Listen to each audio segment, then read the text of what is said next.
and welcome to part 3 of Chris Law's Cafe Racer Mini Cooper S. Morris Cooper S, 1964. This is a really cool video for me personally because I get to sit down with Chris and hear some of his fantastic stories about owning minis in England and also why he likes to use jet motors. So enjoy.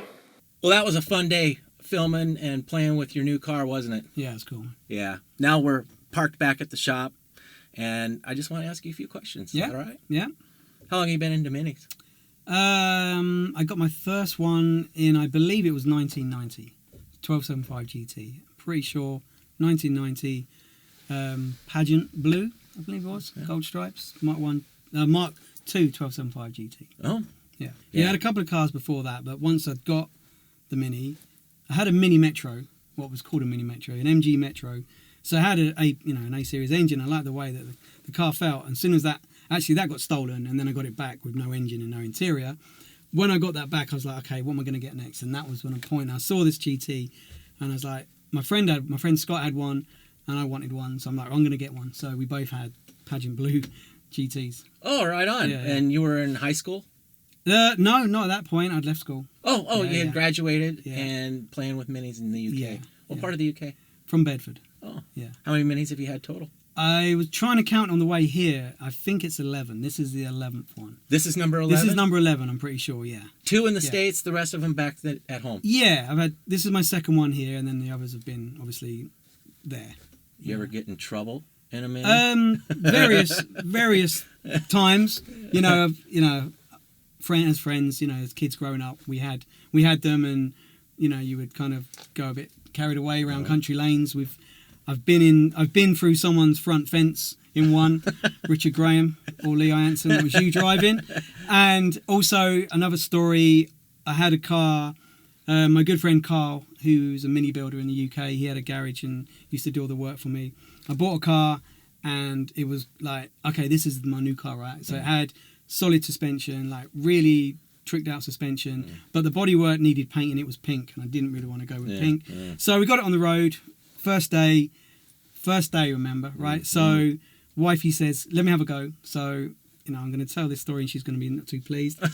She's like, let me have a go. I was like, all right, yeah, just take it easy, because it's not like she had a 1275 GT as well, but it didn't have the stiff suspension and it wasn't as tweaked as that one.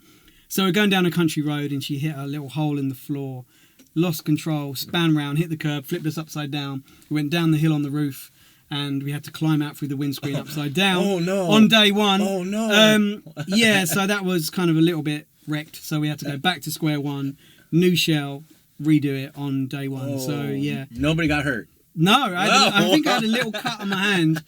And then I think my wife's brother helped us push it back over, and we towed it up to some farm and then picked it up later on. I can't remember. But, yeah, that was the one time I've been upside down in one, going down the street backwards. So that was quite an experience. All right, let me ask you a really important question. Yeah. Why do you like working with jet motors on your builds? You guys have the passion, right? I'm so lucky to be being in the US is one thing, to be able to have access to minis, but being in a 20-minute drive from here is a godsend for me. And I'm so glad that, when I contacted you 6 years ago that I was moving here, that you had this facility and your passion for the cars.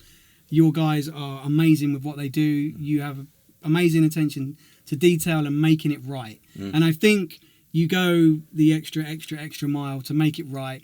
And you have the patience to deal with me over every little detail, because I'm very picky about things, and there's things I'm still picky about that we'll keep going into. Yeah. But I love the fact that you're passionate about it. You have 30 odd years of knowledge about it, all these spares, all this access, and just the enjoyment and the camaraderie of the cars. And I come here and I spend hours just sitting around doing nothing, and you don't tell me to go away. So it's almost like my kind of zen moment and my happy place to come here and hang out with you lot. Oh, that's my happy place too. Thank you, brother. It's all right, dude. Thank you, man. All good, man. Hey, we're all good. All right, stay tuned for the next one, and I love this guy. See you later. All right, bye. That was cool. Yeah, that's good.